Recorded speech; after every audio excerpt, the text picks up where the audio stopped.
Well, first of all, thank you to Zaki and Nick. Oh, I can't wear my glasses because it's all very blurred. Can those lights go down a little bit? But anyway, thank you so much to Zaki and Nick for inviting me to talk to such an illustrious group of philanthropists and people that are interested in philanthropy, which is helping to change the world.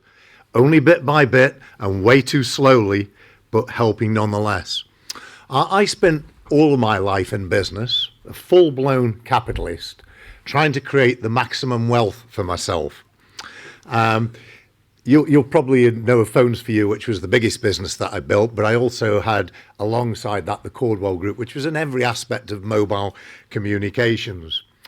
I eventually saw the light. I'll tell you what that means a little bit later, but I changed from Phones for You to Funds for You.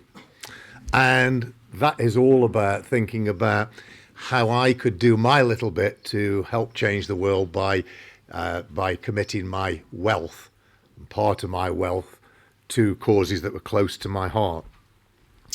During the course of my speech, you'll decide whether I'm qualified to speak to you on this, but I'm going to tell you, in my opinion, why I am. Firstly, the rich-poor divide in the world is absolutely appalling and growing by the day. And the poor people, often as a result of birthright poorness, whether it's disabilities or kids born into disadvantaged environments, that rich-poor divide is absolutely horrific. And people are always asking me, how do we fix that? And of course, there's all these ideas like wealth taxes, which would be a fiasco, inheritance taxes. There's all sorts of taxation ideas, but all of those have a risk of a capital flight from any country into other countries, Monaco, Milan, and Dubai. And so we can't just think taxation. And my philosophy is try and inspire capitalists to be philanthropic and to pay the taxes in the UK. But then those taxes have to be fair and appropriate. And of course, the audience that I'm speaking to has to be receptive to the idea that paying some tax is reasonable. And we all know people that think that they should pay no tax. And in fact, on that note, how disastrous was it? Well, first of all, what a great day it was when the G7 summit agreed that 15% corporation tax would be the minimum any corporation would pay in those countries. And then how disastrous that Trump drops out of that. And, you know, we see glimpses of the world moving in the right direction and then terrible movements in the wrong direction. To exemplify this rich-poor divide, and also really just to give you an idea of my work, or part of my work, I want to talk a little bit about two charities that exemplify people who really desperately need our help. The first one I set up, which was Caudwell Children in the year 2000, and we help kids all over the UK with any disability or illness whatsoever. And usually these families are in financial despair and even worse, emotional despair. Let me just paint a picture of a typical family. It's a typical family that I helped actually 22 years ago and really touched my heart, and I've seen the progress this young person has made. Tilly was born with type 2 muscular atrophy. For those of you that don't know what that disease is, it's a muscle wasting disease, and it renders that person almost unable to do anything. And little Tilly, for the first 2 or 3 years of her life, would just be on the floor, a bit of a crumpled heap. I mean, that sounds disrespectful, but that's what happens to that person physically, a crumpled heap.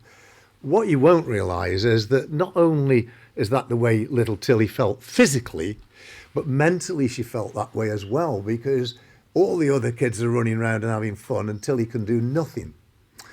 Well, we invited her to my home 22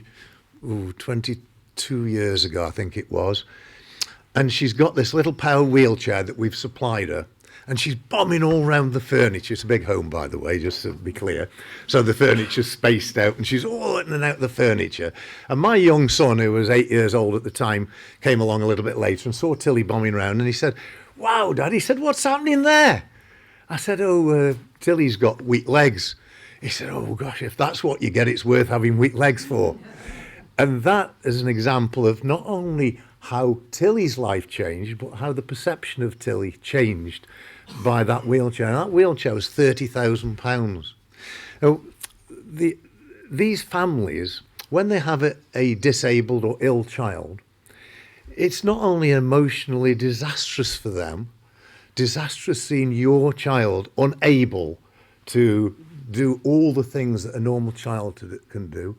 The worry that you've got about how are you going to look after that child? What happens after you've gone? All of those worries. But on top of that, what you've got is a financial catastrophe. And it is a catastrophe because that child will need either one or two parents to care for them. So at best, there's going to be one wage earner in the family. And that's then in a family that needs this special equipment that's extortionately expensive.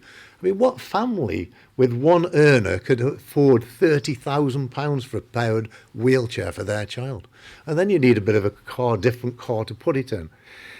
And that is an example on Caudwell children and the work that we do, and an example of this rich-poor divide at its most extreme. When I founded these charities, I decided that rather than my charities be criticised for inefficiency and so on, I would pay all the operating and administrative expenses of them. And in general, that's about a third of all the money donated, because I want them to run at 25% operating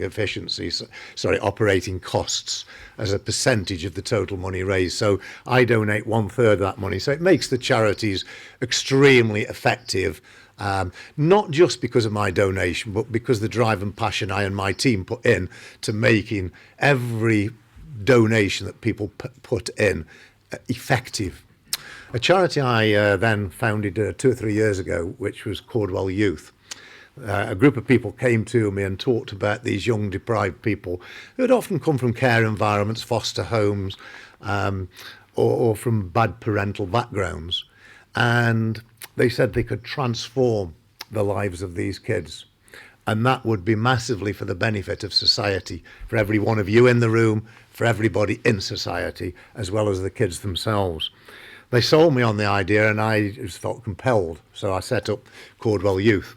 And what we do there is we put a mentor, a volunteer mentor that gets paid nothing, one-on-one with every young person at risk.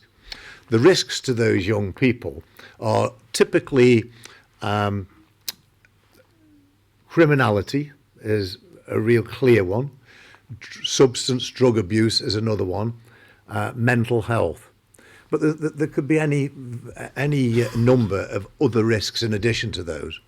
Just dealing with the criminality one alone, because this really inspired me massively. For every young person that commits a crime, there's a victim.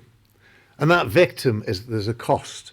There's a cost financially and there's a cost emotionally. And some people, of course, never get over that crime. And I thought, gosh, if we could stop some of that criminality, how does that really transform society? And how, in addition, does it transform the life of that young person? That young person who may then go on to be a repeat criminal, may then end up in a long-term situation where it's repeat crime with incarceration. And how many millions will that young person cost the government over their lifetime?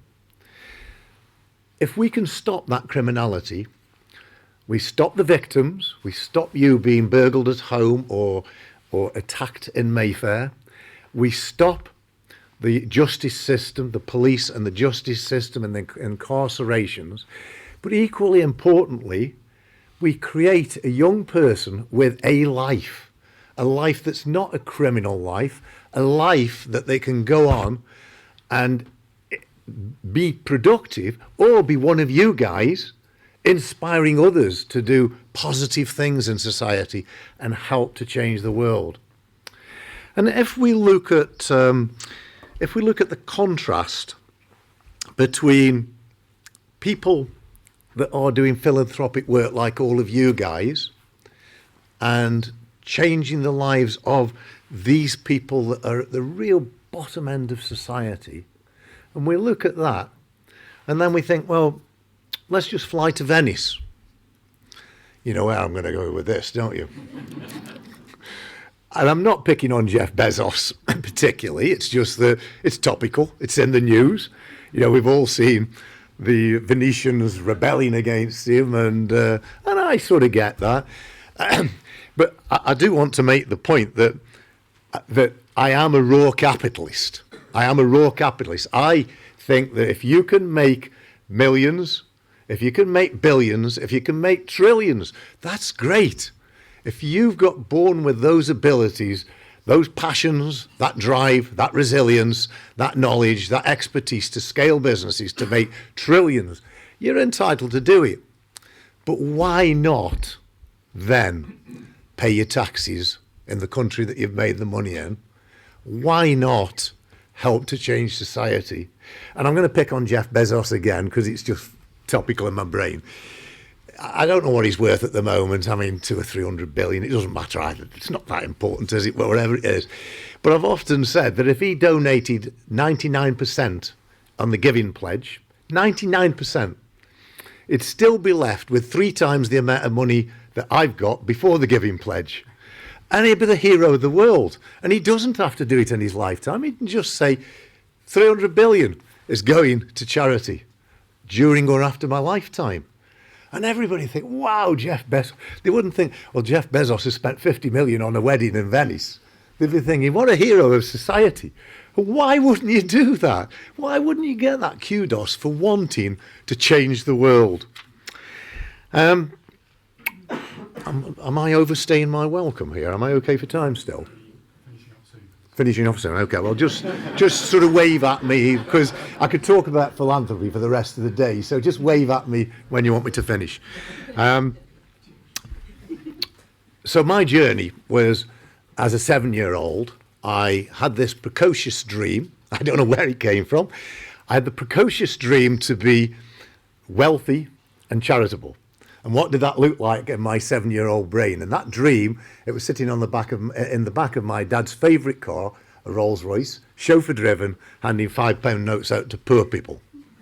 Well, that was like a poison chalice to me, really, because I lived with that dream for the rest of my life. And so wealth was the first thing. And I spent the entire early days of my life trying to create wealth. And journalists used to say to me, what do you want on your tombstone? And I said, here lies Britain's most successful businessman. And guess what? That actually, after I said it a few times, started to sound pretty hollow. And it reminded me of my dream that I needed to be a philanthropic. Well, I realised that I wasn't handing £5 notes out to poor people in the streets. So I had to do something differently. And the first thing I did when I sold the business, I mean, apart from founding Caudwell Children in the year 2000, when I sold the business, I had this huge sum of money. I thought, what am I going to do with this? And it actually bothered me. It bothered me because I didn't want my children to have it all. I didn't feel that was going to improve their lives dramatically. So it really bothered me. So straight away, I put 50% in my will to charity during or after my lifetime. Well, the will, of course, was after my lifetime, but the commitment was to do it during or after my lifetime. And then the Giving Pledge came along in 2010, and I joined that just to add my name to a list of which is now 250 billionaires. But that's only a small percentage of the world's billionaires. It adds up to £600 billion. But if we could all inspire the billionaires to join the Giving Pledge, that sum of money to change society would be £11 trillion and dollars rather, $11 trillion, and that's only amongst the billionaires that we know of. There's all the up and coming new Chinese, Indian billionaires from all over the world. So my fight is really to make the world a better place. I've got everything I want. I don't want to leave my money to my children. I will leave them some. I want to help them. I want to love them, nurture them, inspire them, and I want them to take over what of my money is left after my lifetime, to do the same work, to be happy and to leave the world a better place. So if I can leave you with one final message, it is that. It's the message that I've given my children since birth almost. They're indoctrinated with this, and that is, I want them to be happy, whatever that means. They don't have to follow Dad's footsteps. They don't have to make money. They don't have to do anything other than be happy. And that's part one. And part two is, no matter how small or how large, leave the world a better place than you found it. And that's my message to everybody here today. Whatever you're doing, and I know you're doing a lot, you can do more. We can all do more, and we can all change society for the better. So thank you for listening.